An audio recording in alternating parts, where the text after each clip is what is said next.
tribo de Levi, ela foi espalhada, tá? Espalhada nas outras tribos. Você fala assim, como é isso, Samuel? Né? E os levitas estão sempre conectados a essa tribo que ficava no meio. Perceba que todas ao redor, 12, e se você contar do meio, é o número 13. Tem uma 13ª tribo oculta, escondida ali. E ela dividia em 4 alas.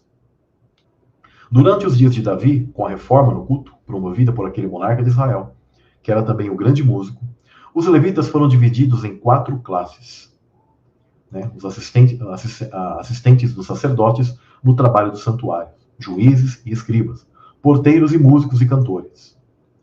E o nível mais alto era conferido ao grande sacerdote, ou chamado sumo sacerdote. Pois nesse caso, temos a figura de Cristo, simbolizada pelo sumo sacerdote, ao centro, e 4 separações de levitas que ficam ao redor ali do trono do meio, digamos, a esse trono, a esse centro, que tem Cristo, sumo sacerdote. Todas as coisas aqui, ó, elas prefiguram as coisas de lá, celestial. Por isso que às vezes o pessoal fala assim, não pode ser que tenha hierarquias angelicais e que essas tribos... Cara, se tem 4 anjos ao redor do trono, tá? São 4. E as tribos estão depois ao redor num segundo anel. Está mostrando hierarquias. Está mostrando hierarquias de anjos. Isso é irrefutável. Né? É isso que as pessoas acabam não entendendo. E são as alusões. Elas não aceitam aquilo que já está mostrando as sombras. Isso é muito lindo. Só que, inclusive, antes dessas 12 tribos chegarem ao centro, ainda existiam 4 alas de levitas, que cada uma por um lado. Onde significa que nós, compreendo isso de maneira espiritual, pessoal, nós que estamos nas 12 tribos, vamos ser chamados ao centro. E quando estivermos ao centro, nós também vamos compor alas ali dos 4 lados, até passar por essas 4 alas e ser chamado mais ao centro para você se tornar um grande sumo sacerdote também. Mas o sumo sacerdote não é Cristo? Deus, ele quer que sacerdotes existam. Por isso que ele fala que é uma linhagem de reis e sacerdotes. Governantes e sacerdotes. Sendo você será um sumo sacerdote da sua casa. Você é um sacerdote e sumo sacerdote da sua casa, pequenininha, do teu templo, primeiro do teu corpo, depois da tua família, depois da tua família, do teu lar, da sua esposa e tal, depois do teu bairro, do teu lugar ali. E isso vai se expandindo. Compreende como isso é muito profundo e muito lindo? Então nós temos que estar ligados a essa questão. Então vou fazer aqui a leitura sobre essas 4 alas dos levitas, tá? Percebam, aqui, pessoal, eles fizeram de uma maneira quadrada, tá? Agora, existem conhecimentos que eles dizem que, na verdade, as tribos, aqui era quadrado, ok? Mas as tribos, elas se distribuíam de maneira circular, com o tabernáculo no meio, mas de maneira circular, tá? Isso faz mais sentido. Às vezes o pessoal coloca umas tribos tipo assim, ó, não sei se vocês estão vendo, tipo, uma aqui, outra aqui, outra aqui, uma aqui, outra aqui, outra aqui, fica até um buraco aqui, né? Outra aqui, outra aqui, outra aqui, fica um buraco aqui, né? E eles vão separando assim, cada um para um lado. Mas na verdade, se você entender de maneira circular, fica homogêneo. Exatamente como o firmamento, como as tribos, como a roda do zodíaco, que para os hebreus era chamada de Mazarot, né? Ou seja, de maneira igual nós vemos o firmamento, distribuído assim como uma roda do ano, como os meses, etc. Né? E aqui o centro representando o trono. E aí, ó, percebam que existem 4 alas. Então temos os meraritas, ou seja, levitas, mas meraritas, que ficavam na ala norte. Igual a questão dos querubins. Os gersonitas, que ficavam na ala oeste.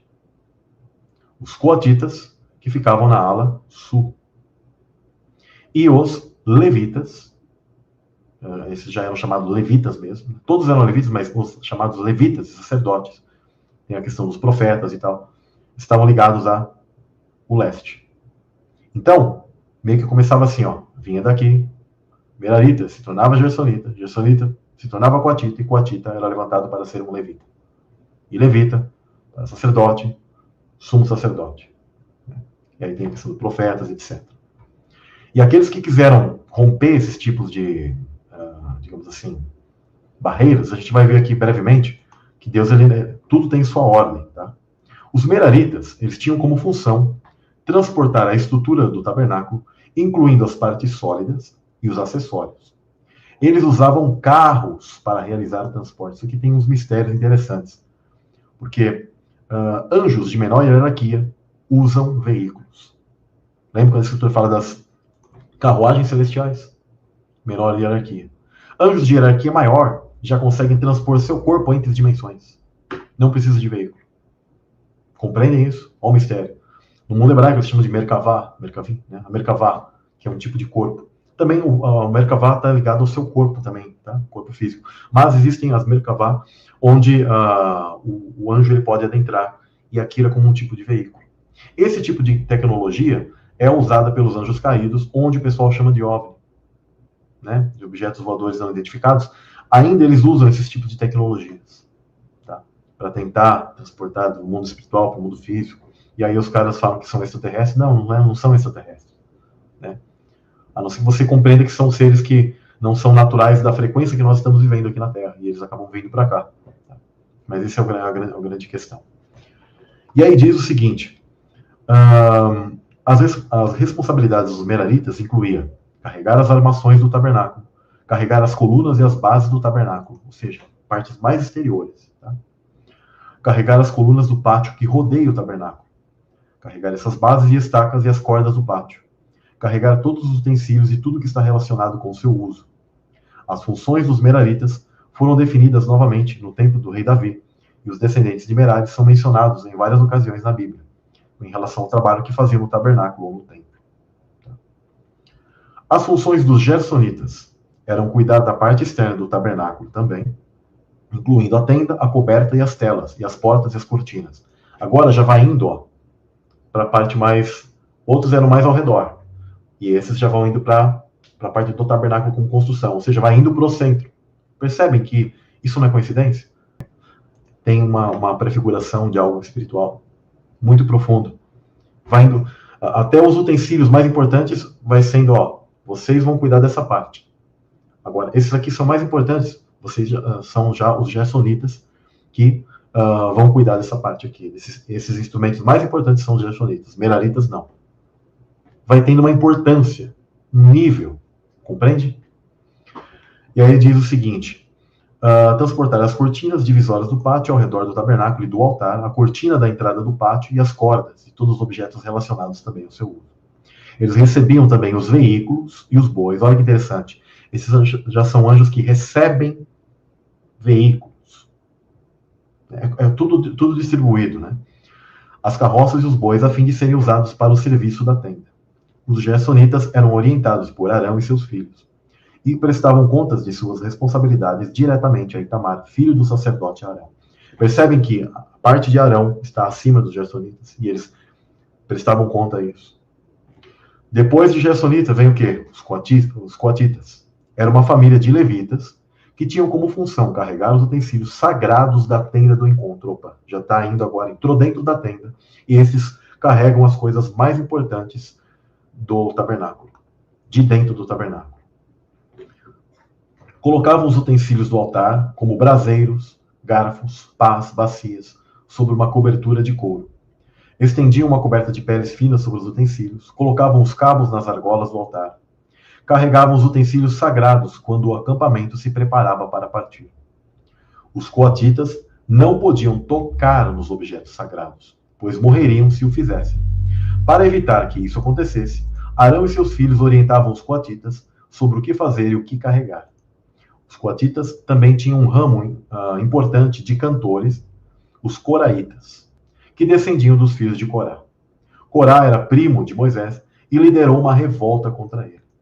Sabe por que Corá fez uma revolta, sendo ele dessa galera aí dos coatitas? Né? Porque eles queriam fazer o mesmo que os sacerdotes. Queriam a parte hierárquica dos sacerdotes levitas. Falar, por que nós não podemos também ter esse mesmo nível, etc. E o que aconteceu? Deus, muito sério, abriu a terra e os engoliu. Você que quer sempre a hierarquia do outro, não faça jamais isso. E olha como o negócio vai ficando sério. Né?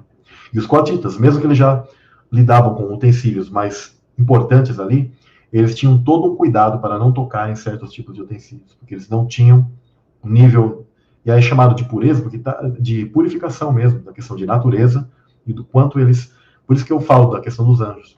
A natureza dos anjos, eles serem mais fortes e poderosos para suportarem a questão da natureza de Deus. E é de acordo com a fidelidade que Deus ia chamando eles, e vai fazendo aquele círculo, né? Círculo do Fibonacci, vai indo para dentro. Não é interessante? Não é profundo isso? Então, isso é para que vocês compreendam como que era separado tudo isso. Até que chega a questão dos levitas, né?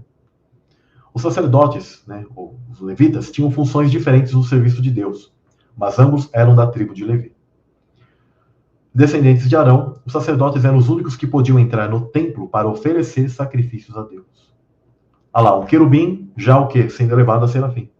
E o serafim que fazia sacrifícios a Deus, ou seja, certos tipos de ações lá no mundo celestial, que eram os que pegavam as brasas. Tá? Por isso que a Escritura fala disso. Também abençoavam o povo. Recebiam uma parte dos sacrifícios e tinham outros deveres, como pregar, ensinar e exortar. Os levitas tinham várias funções, incluindo ajudar os sacerdotes, os outros, nos seus deveres sacrificiais, preparando as ofertas e garantindo que os rituais eram realizados de acordo com as leis. Cuidar do tabernáculo e dos seus móveis, desmontando e transportando essas partes mais importantes, reassemblando-as quando os israelitas se moviam. Liderar o povo em louvor e adoração como cantores e músicos. Serem porteiros, guardas e administradores do templo. Olha lá, porteiros de portais celestiais, etc. Ensinar as leis de Deus. Os levitas eram divididos por esses clãs, e cada um tinha esses deveres específicos em relação a diferentes partes do tabernáculo e diferentes direções dos pontos cardeais do centro, que representa o trono de Deus. Aí aqui dá um exemplo, né? Como a gente já mencionou, os coatitas, por exemplo, carregavam os itens mais sagrados, como a Arca da Aliança, como já vimos anteriormente. Só que lembrando, os coatitas, o que eles faziam? Tinham que levar com todo cuidado. Se eles relassem o que acontecia, morriam. Né? Tomavam uma descarga.